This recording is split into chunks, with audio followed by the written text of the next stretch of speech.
तो लंगटे घुमतीस रे चढ़िपिंदिस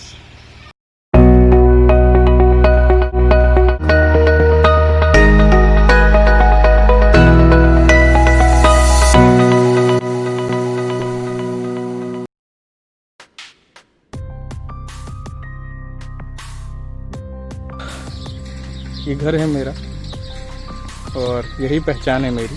शहर से तो पहचान नहीं होती, घर से ही होती है, गांव से ही होती है, या अपनी जड़ों से ही पहचान होती है।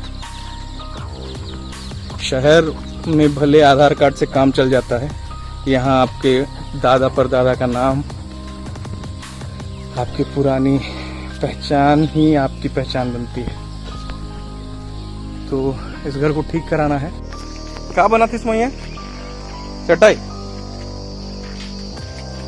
काले के बिन बीन के दिखा तुमको क्यों नहीं?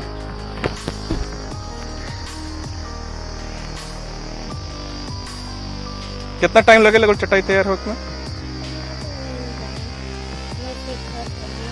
तो सीखती पूरा नहीं आवेल तो इतना तो बनाए दिले रे, बड़का बनाए दिले तो बताओ नहीं। काले का खिलाते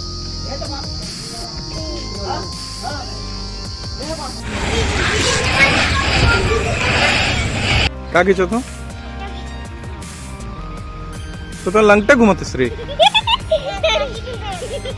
चढ़िपिंदिस दिखा चढ़ी तो दिखबो नहीं करत।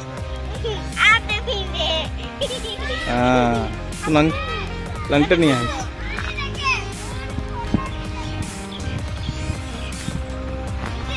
तोर खींच डाउन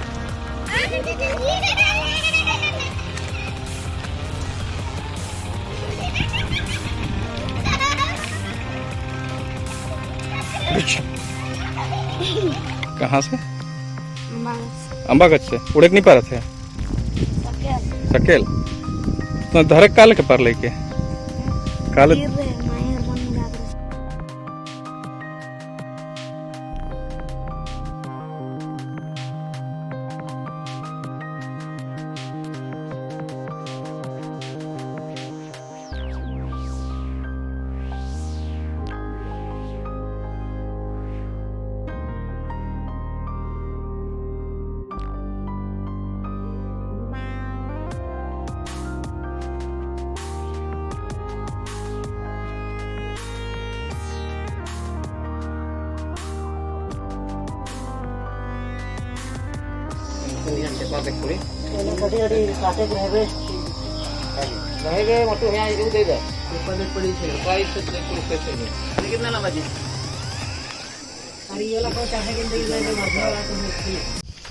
शहर से जो 4-5 दिनों की छुट्टी लेकर गांव आए तो जो किया इन 4 दिनों में वो आपके सामने रखने की कोशिश कर रहा हूँ।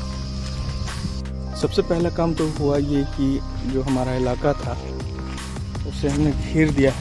अब इस तरह कटीली तारें लगा दिए हैं यहाँ पे।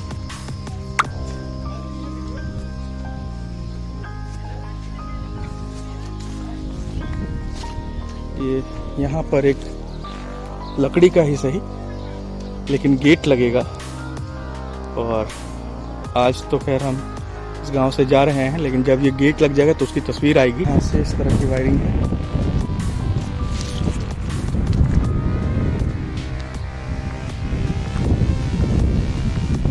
और जो घर, हालांकि इसमें अभी भी काम बाकी है चाड़े का, पेंट का,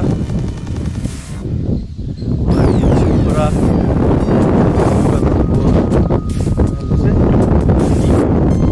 मैंने जिस जगह से आपको दिखाया था वहां से फिर एक बार दिखाने की कोशिश करता हूँ।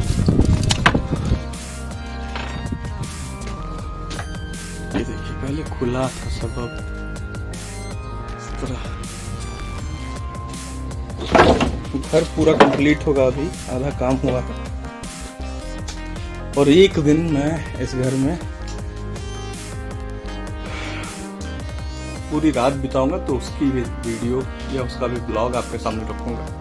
जो जगह पर टूटा था वो यही जगह है जहां से टूट गया था। अब ये छत पूरी तरह घर जो है वो बनकर तैयार है। कहीं से बारिश का एक बूंद पानी अंदर नहीं आएगा। हालांकि अभी भी साफ सफाई का काम बाकी है जो होता रहेगा।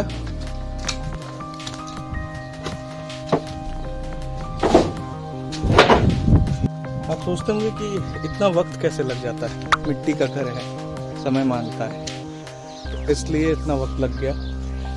और इसकी देख रेख जो है, या यूं कहूँ कि मेंटेनेंस जो है ना, वो बहुत हाई है।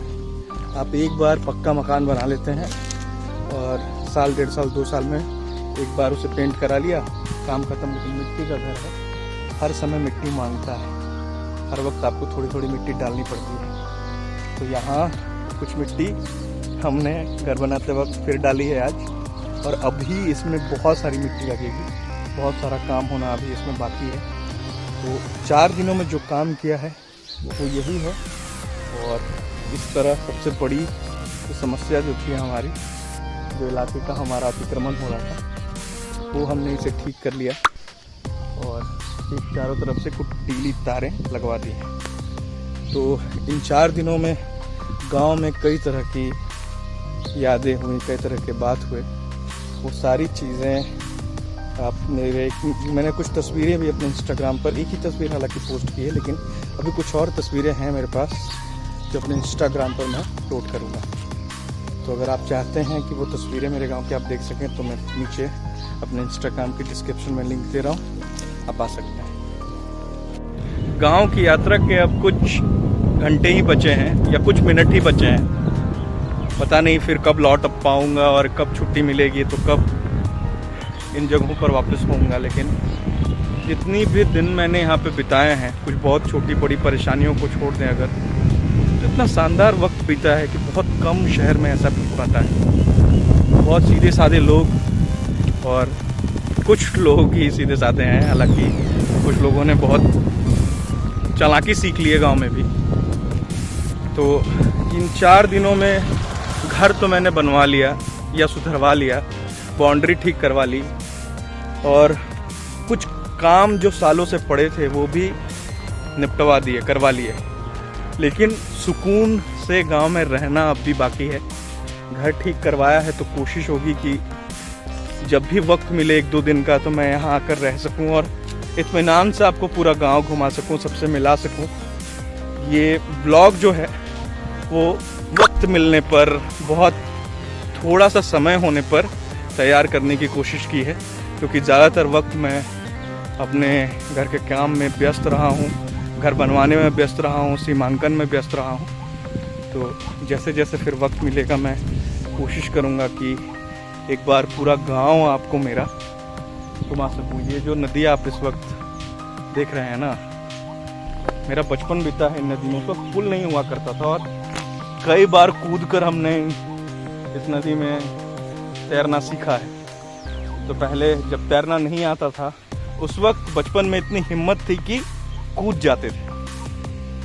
तो वो उसी हिम्मत ने एक तरह से हमें तैरना सिखा दिया है। हालांकि बहुत परफेक्ट अभी भी मैं तैर नहीं पाता हूँ, क्योंकि बचपन सिर्फ इस जगह पे नहीं बीता, कुछ साल यहाँ बीते, कुछ साल दूसरी जगह पे बीते। तो कई जगहों का मिश्रण हूँ मैं। एक जगह मेरा बचपन बीता नहीं है। 2 साल यहाँ रहा हूँ, 3 साल कहीं और रहा, 4 साल कहीं और रहा, और इसी तरह ज़िंदगी का वक्त धीरे धीरे आगे बढ़ता चला गया है। तो थोड़ी देर मैं वापस लौटने से पहले सुकून से इस जगह को मैं बैठूंगा, गांव की हवा को महसूस करूंगा, पीछे जो पंछी की आवाज़ आ रही है उसे महसूस करूंगा, पेड़ को हवा से हिलता डुलता देखूंगा। उसके बाद यहाँ से लौटूंगा, ताकि ये जो मैं बिना मोबाइल के या सुकून से बैठकर जो महसूस कर सकूंगा ना, वही मेरे साथ शहर जाएगा, बाकी सब यहीं रह जाएगा। मेरे पीछे जो आप ट्रैक्टर देख रहे हैं ना, उससे मैंने चलाने की कोशिश की। तस्वीर आप देखिए पहले, जो जब मैं ड्राइविंग सीट पे था, तो मैंने इसे चलाने की कोशिश की। और इसे जब आप नदी में या किसी ऐसी जगह पे रखते हैं, तो इसे सीधे 3 गियर से निकाला जा सकता है। तो तीसरा गियर है वही आपको लेना पड़ता है। तो 3 गियर के बाद आप निकाल सकते हैं इसको। और फिर भी निकला नहीं मुझसे। अंत में जो इस ट्रैक्टर के ड्राइवर थे, उन्होंने ही निकाला, क्योंकि ज़्यादा कोशिश करने से क्या होता है कि ट्रैक्टर का जो चक्का है वो फंस जाता है, उससे परेशानी हो सकती है। जब आप ठीक होते हैं यानी सही होते हैं ना, तो ईश्वर भी आपके साथ होता है। जब मेरा घर अब जब इसके चक्कर लग गया तो बारिश भी हल्की हल्की हो रही है, यानी ईश्वर भी ये चाहता है कि मैं ये चेक करके जाऊँ कि कहीं से पानी अंदर घर के अंदर तो नहीं जा रहा है। हालांकि इस पूरे काम के बाद घर के अंदर से बारिश की आवाज़ सुनना बहुत अच्छा महसूस कराता है। तो थोड़ी देर मैं घर के अंदर भी रहा हूँ, हालांकि आप बादल देखिए।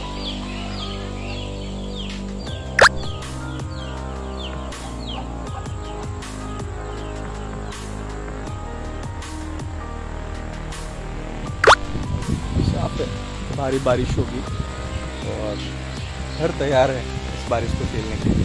हालांकि इसके अभी पुचाड़े का काम बाकी है, इस पर एक मिट्टी का लेप लगेगा पूरा, उसके बाद गोबर से, और हमारे तरफ उसे पुआल कहते हैं, जो धान होता है ना उसका जो भी बच जाता है धान का, उसे पुआल कहते हैं। तो उस पुआल को जलाकर पूरा जो है वो घर लीपा जाएगा, और अंदर फर्श में भी मिट्टी का पूरा लेप लगेगा, और उसके बाद उसी से उसे भी लीपा जाएगा।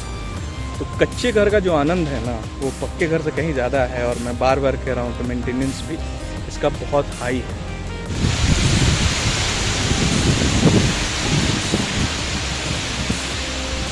गांव में बिजली भी आ गई है, इसलिए कुछ सालों में ही ये हुआ है।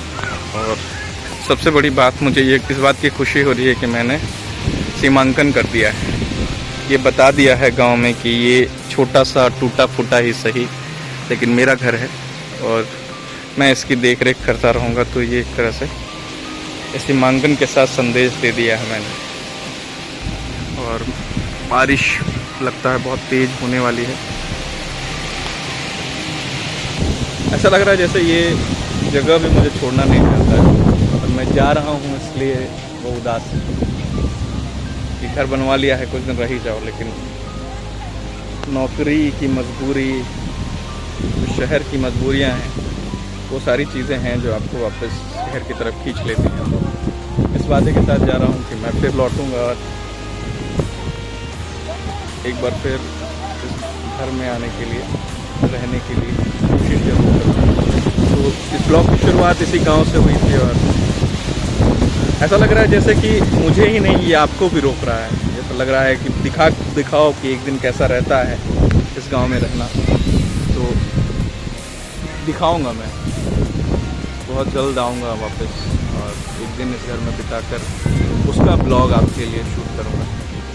तो मुझे इस वक्त मेरे गांव से इजाज़त दीजिए, फिर मिलूंगा शहर में नए ब्लॉग के साथ। और आग्रह कि कृपया मेरा चैनल जो है उसे सब्सक्राइब कर लीजिए, ताकि इसी तरह गांव, शहर और दिल की बातें आपसे साझा करता रहूं। तो धन्यवाद कि आपने ये पूरा वीडियो देखा। नमस्कार।